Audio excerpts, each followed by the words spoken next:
Hello guys, പുതിയ വീഡിയോയിലേക്ക് എല്ലാവർക്കും സ്വാഗതം.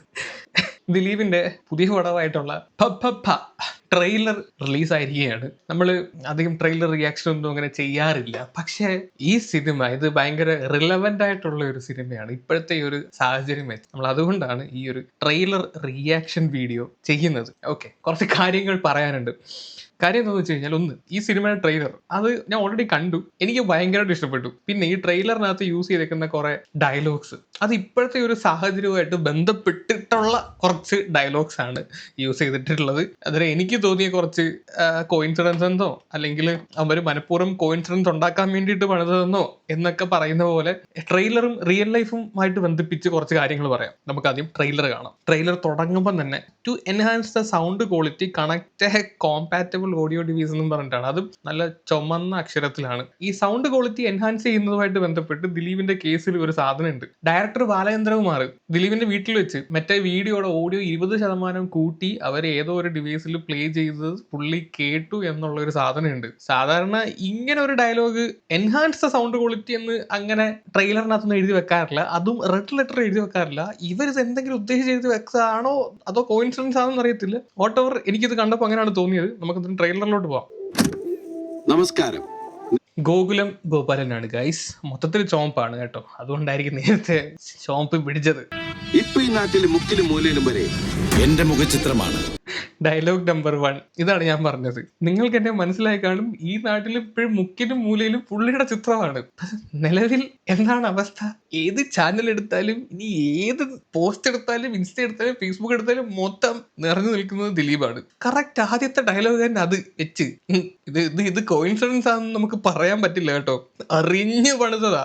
ഇവർക്ക് വേണമെങ്കിൽ ഇപ്പോഴത്തെ ഈ ഒരു കേസിനൊരു വിസിബിലിറ്റി ഉണ്ട്, അതും കൂടെ ഈ ഒരു സിനിമയുടെ അഡ്വർടൈസ്മെന്റിന് വേണ്ടി യൂസ് ചെയ്യാം. ദിലീപ് അറസ്റ്റിലായ സമയത്തായിരുന്നു രാമലീല റിലീസായത്. രാമലീലയുടെ ട്രെയിലർ ഇറങ്ങിയ സമയത്ത് രാമലീലയ്ക്കകത്ത് ദിലീപിന്റെ കേസുമായിട്ട് ബന്ധപ്പെട്ടിട്ടുള്ള അതുമായിട്ട് കണക്ട് ചെയ്യുന്ന ഡയലോഗ്സ് ഉണ്ടായിരുന്നു. തെളിവുകൾ തീരുമാനിക്കും പ്രതി ആരാവണം, പ്രതി ഞാനാവണം എന്നൊരു തീരുമാനമുള്ള പോലെ.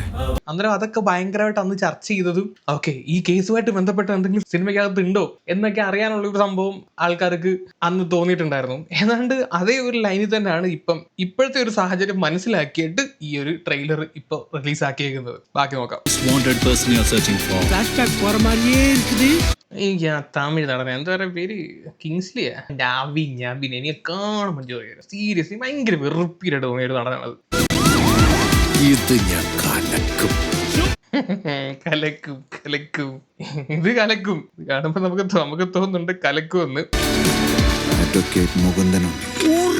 വീണ്ടും സന്ധിക്ക. ആ സംഭവം മനസ്സിലായ? അഡ്വക്കേറ്റ് മുകുന്ദനുണ്ണി എന്ന് പറയുമ്പോഴത്തേക്ക് ഒറിജിനൽ എന്ന് വിനീത് ശ്രീനിവാസന്റെ മുഖത്ത് നോക്കിയാണ് പറയുന്നത്. ആര്? സലീം കുമാർ. അഡ്വക്കേറ്റ് മുകുന്ദനുണ്ണി എന്ന് പറയുന്നത് നമ്മുടെ മീശമാധവനകത്ത് സലീം കുമാർ ചെയ്ത ക്യാരക്ടറിന്റെ പേരാണ് അഡ്വക്കേറ്റ് മുകുന്ദനുണ്ണി. ഈ മുകുന്ദനുണ്ണി തന്നെ 1-2 സിനിമകളിൽ വന്നിട്ടുണ്ട് ഈ ഒരു ക്യാരക്ടർ. ഒന്ന് വിനീത് ശ്രീനിവാസനെ അഭിനയിച്ച അഡ്വക്കേറ്റ് മുകുന്ദനുണ്ണി അസോസിയേറ്റ്സ്, അതിനകത്ത് മുകുന്ദനുണ്ണിയായിട്ട് അഭിനയിച്ചിരിക്കുന്നത് വിനീത് ശ്രീനിവാസനാണ്. അതുപോലെ തന്നെ വേറൊരു സിനിമയിലും സലീം കുമാർ തന്നെ ഈ അഡ്വക്കേറ്റ് മുകുന്ദനുണ്ണിയായിട്ട് അഭിനയിച്ചിട്ടുണ്ട്. അത് ഇതിനകത്താന്ന് പറഞ്ഞു കഴിഞ്ഞാൽ നമ്മുടെ ക്യൂൻ സിനിമ ഉണ്ടല്ലോ, വെറുപ്പിക്കുന്ന ഒരു നടി ഉണ്ടായിരുന്നല്ലോ, ചിന്നു എന്നും പറഞ്ഞ് വെറുപ്പിച്ച നടിയുണ്ട് സാനിയപ്പൻ. പുള്ളിക്കാരത്തിയുടെ കുറെ പുതുമുഖങ്ങളിൽ അവിടെ അഭിനയിച്ച ക്യൂൻ സിനിമ, അതിനകത്ത് സലീം കുമാർ ഏറ്റവും അവസാനം വാദിക്കാൻ വേണ്ടി വരും. അതും മുകുന്ദനുണ്ണി എന്ന് പറയുന്ന പേര് വെച്ചിട്ടാണ്. ഈ സിനിമയിലോട്ട് വന്നപ്പോഴത്തേക്ക് ഈ മുകുന്ദനുണ്ണിയായിട്ട് അഭിനയിച്ചിട്ടുള്ള 2 പേരും അപ്പുറം ഇപ്പുറം നിൽക്കുന്നുണ്ട്. അതുകൊണ്ടാണ് സലീം കുമാർ പറയുന്നത് ഒറിജിനൽ. മനസ്സിലായി? അതാണ് അവിടുത്തെ ആ ഡയലോഗിന്റെ ഉദ്ദേശം. വീണ്ടും സന്ധിക്ക വരയ്ക്കും വണക്കം എന്ന് സാധാരണ. ഇവനല്ലേ ഈ സിനിമയുടെ റൈറ്ററോ ഡയറക്ടറോ എന്തോ ആ തോന്നുന്നു. ഒരു മിനിറ്റ് ഒന്ന് നോക്കട്ടെ.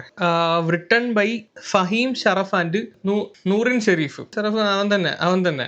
ഈ നൂറിൻ എന്ന് പറഞ്ഞാൽ ആരാന്ന് മനസ്സിലായോ? നമ്മുടെ മറ്റേ ഓവർലൂരിന്റെ പടം ഉണ്ടല്ലോ, കൺട്രി കാണിക്കുന്ന, അതിനകത്ത് യഥാർത്ഥത്തിൽ നടിയുണ്ടല്ലോ നൂറ്, അതാണ് ഇവന്റെ ഭാര്യയാണത്. നൂറിൻ ഷെരീഫ് അതാണ്ട് ഈ പെണ്ണ് ഇവന്റെ ഭാര്യയാണത്. ഓക്കെ, ഇവർ രണ്ടുപേരും കൂടാണ് ഈ കഥ എഴുതിയിരിക്കുന്നത്. ഓക്കെ, അവൻ ഈ സിനിമയ്ക്കകത്ത് അഭിനയിക്കുന്നുണ്ട് എന്ന് സാധാരണക്കാരൻ. അതായി സാധാരണക്കാരൻ അതിപ്പോ പറയാൻ കഴിയില്ല. ദേവ്ജിയൊക്കെ ഉണ്ടല്ലോ, ദേവ്ജിയൊക്കെ ഉണ്ട്. ദേവ്ജി ഫാൻസ് പടം വിജയിപ്പിച്ചോളും. ഇതിന് തൊട്ടും മറ്റേ സലീം കുമാർ ഇങ്ങനെ സോഡ പൊട്ടിക്കുന്ന ഒരു സീൻ കാണിച്ചായിരുന്നു. അത് നിങ്ങൾ ശ്രദ്ധിച്ചായിരുന്നു? സോഡ പൊട്ടിക്കുന്ന സീൻ ഇത് എവിടെങ്കിലും കണ്ടിട്ടുണ്ടോ? ഒന്നുകൂടെ കാണിക്കാം. മീശമാധവനകത്ത് മറ്റേ സലീം കുമാർ പോലീസ് സ്റ്റേഷനിൽ വന്ന് ചെന്നിട്ട് ദിലീപിനെ ഇറക്കാൻ വേണ്ടിട്ട് മോനൊക്കെ ഡയലോഗ് അടിച്ച് ഈ സോഡ ഇങ്ങോട്ട് പൊട്ടിക്കുന്ന ഒരു സീനുണ്ട്. അതാണിത്. കുറെ പഴയ പടങ്ങളിൽ നിന്നൊക്കെ ഉള്ള റെഫറൻസ് യൂസ് ചെയ്തിട്ടുണ്ട് ഇതിനകത്ത് കേട്ടോ. ജനങ്ങൾ മുഴുവനും ഈ കൊടിയുടെ ഒക്കെ പാറ്റേൺ കണ്ടിട്ട് നമ്മുടെ വിജയുടെ പാർട്ടിയുടെ ഒരു സെറ്റപ്പ് ഫീൽ ചെയ്യുന്നുണ്ട് കേട്ടോ. ഇതവന്റെ ഒടുക്കത്തെ കളിയാ ഇതോടെ. ഈ സീൻ ശ്രദ്ധിച്ചാൽ നിങ്ങള്, എനിക്കിതാ മനസ്സിലാവാത്തത്, ഒരു സാധനം എടുത്ത് ദിലീപ് പോക്കറ്റിലോട്ട് ഇടുന്നു. എടേ, ഒരു ഗ്ലാസ് ചായയാണ് എടുത്ത് ആ പോക്കറ്റിലോട്ട് വെക്കുന്നത്. ഞാൻ കാണിക്കാവേ, കയ്യിലിരിക്കുന്ന ചായയാണ്, ചായ എടുത്ത് പോക്കറ്റ് വെക്കുന്ന എന്തിന്? കണ്ട, ഒരു ഗ്ലാസ് ചായയാണ് ആ കയ്യിരിക്കുന്നത്, അതെടുത്ത് പോക്കറ്റ് വെക്കുന്ന അത്ര ആലോചിച്ചിട്ട് മനസ്സിലാവുന്നില്ല. അതായിരുന്നു ഞാൻ കാത്തിരുന്ന എന്റെ കംബാക്ക് മൊമെന്റ്. കണ്ട, ഈ ഡയലോഗ് നിലവിലത്തെ അവസ്ഥ വെച്ച് ഭയങ്കരമായിട്ട് റിലേറ്റബിൾ ആണ്. ഇതാണ് ഞാൻ കാത്തിരുന്ന എന്റെ കംബാക്ക് മൊമെന്റ്. ദിലീപ് ഈ അടുത്തിടെ ഏതൊരു ഇന്റർവ്യൂലോ എന്തോ ഒരു കാര്യത്തിൽ പറയുന്നുണ്ടായിരുന്നു, അന്ന് രാമലീലയ്ക്ക് ജനങ്ങൾ കയറി ഇല്ലായിരുന്നെങ്കിൽ ഇന്ന് ദിലീപ് എന്ന് പറയുന്ന നടൻ ഇല്ലായിരുന്നു എന്ന് ദിലീപ് എന്ന് പറയുന്നുണ്ട്. അതിനുശേഷം ദിലീപിന്റെ ഒരു നല്ലൊരു പടം ഇറങ്ങിയതായിട്ട് എനിക്ക് അറിയില്ല. രാമലീലയ്ക്ക് ശേഷം പിന്നെ അത്രയും ഒരു നല്ലൊരു പടം പിന്നെ ദിലീപിന്റെ ഇറങ്ങിയിട്ടില്ല. പിന്നെ അടുത്തിടയിൽ ഇറങ്ങിയാൽ പിന്നെയും അത്യാവശ്യം കൊള്ളാൻ തോന്നി. പ്രിൻസ് ആൻഡ് ഫാമിലി വലിയ തിരക്കിടില്ലാതായിട്ട് ഫീൽ ചെയ്തു. അല്ലാതെ ആ രാമലീല തന്ന ഒരു ഓളം ഒന്നും ദിലീപിന്റെ വേറൊരു പടത്തിന് കിട്ടിയതായിട്ട് എനിക്ക് തോന്നണില്ല. അപ്പോൾ ചുരുക്കം പറഞ്ഞു കഴിഞ്ഞാൽ ഇതാണ്, ഈ സിനിമയാണ് ദിലീപിന്റെ കംബാക്ക്. ഈ സിനിമ ദിലീപിന്റെ കംബാക്ക് മാത്രമല്ല, ഒരു ജഡ്ജ്മെന്റ് ഡേ കൂടിയാണ്. കാര്യം എന്താന്ന് വെച്ച് കഴിഞ്ഞാൽ ജനങ്ങൾ കംപ്ലീറ്റ് ഇപ്പൊ ദിലീപിനെതിരെയാണ്. എന്ന് വെച്ചാൽ ദിലീപ് ഇപ്പം കേസിൽ നിന്ന് പുറത്തു വന്നു. ഇതിനി ഹൈക്കോർട്ടിൽ അപ്പീൽ പോയി കഴിഞ്ഞാൽ വലിയ കാര്യമൊന്നുമില്ല. കാര്യം ഇത് ഗൂഢാലോചനയാണ്. ഇവിടെ 8 കൊല്ലം കൊണ്ട് ഇത്രയും തെളിവും ഇത്രയും സാക്ഷികളെയും പ്രൊഡ്യൂസ് ചെയ്തിട്ടും വിസ്തരിച്ചിട്ടും ഒക്കെ ഇത് പ്രൂവ് ചെയ്യാൻ പറ്റിയില്ലെങ്കിൽ ഇനി ഹൈക്കോർട്ടിൽ പോയാലും അല്ലെങ്കിൽ സുപ്രീം കോടതിയിൽ പോയാലും പ്രൂവ് ചെയ്യാൻ പോണില്ല. ഒന്നാമത്തെ കാര്യം ഗൂഢാലോചനയാണ്. ഈ ഗൂഢാലോചന എന്ന് പറയുന്ന സാധനം പ്രൂവ് ചെയ്യാൻ ഭയങ്കര പാടായിട്ടുള്ള ഒരു കാര്യമാണ്. സോ ഞാൻ പറഞ്ഞു വന്നത്, നിലവിലത്തെ അവസ്ഥയിൽ ജനങ്ങൾക്കൊരു വികാരമുണ്ട്, ദിലീപിനെ വെറുതെ വിട്ടു, ദിലീപ് കുറ്റം ചെയ്തൊരു വ്യക്തിയാണ് എന്ന് ഒരു മെജോറിറ്റി ഓഫ് ആളുകൾ വിശ്വസിക്കുന്നുണ്ട്. അതുകൊണ്ട് ഈ സിനിമയ്ക്കകത്ത് ആളുകൾ കയറുവോ ഇല്ലയോ എന്നുള്ളത് വലിയൊരു ചോദ്യമാണ്. ചിലപ്പം ദിലീപിനുള്ള ദേഷ്യം കാരണം ആളുകൾ കയറാതിരിക്കാം. അപ്പോൾ ഈ സിനിമ സക്സസ്ഫുൾ ആവുകയാണെങ്കിൽ, നല്ലൊരു പടമാണെങ്കിൽ, ഇത് ഭയങ്കരമായിട്ട് സക്സസ്ഫുൾ ആവുകയാണെങ്കിൽ ദിലീപ് ഇനിയും നമ്മുടെ മലയാള സിനിമയിൽ ഉണ്ടാകുമെന്ന് നമുക്ക് പറയാം. ഇപ്പൊ ആള് കയറാതെ വരുവാണെങ്കിൽ ഇനി എത്ര നല്ല പടം ഇറക്കിയിട്ടും കാര്യമില്ലല്ലോ. അപ്പോൾ ദിലീപിന്റെ ഒരു ജഡ്ജ്മെന്റ് ഡേ കൂടിയാണ്. ഒരു ജഡ്ജ്മെന്റ് കഴിഞ്ഞു. അതുപോലെ തന്നെ കരിയറിന്റെ കാര്യത്തിലെ ജഡ്ജ്മെന്റ് ഡേ ആണ് ഈ മാസം 18-ാം തീയതി നടക്കാൻ പോകുന്നത്. അവനും അണ്ണനും ഒരുമിച്ച് ചെയ്ത കാര്യങ്ങൾ എവിടം തൊട്ടാണ് അവനും അണ്ണനും ഒരുമിച്ച് ചെയ്ത കാര്യം? എവിടം തൊട്ടാണ് ഈ ട്രെയിലർ കേറി കൊളുത്തുന്നത്? സാക്ഷാൽ ലാലേട്ടൻ. ഇത് കത്തോടെ കത്തും. ദിലീപിനുള്ള ദേഷ്യമുള്ളവർ വരെ ഈ ലാലേട്ടനും ദിലീപും കൂടെ അഭിനയിച്ചൊരു പടം, അത് ഇമാതിരി ഒരു മാസ സാധനം കാണാൻ വേണ്ടിട്ട് പോയി കേറും. Real OG Mohanlal.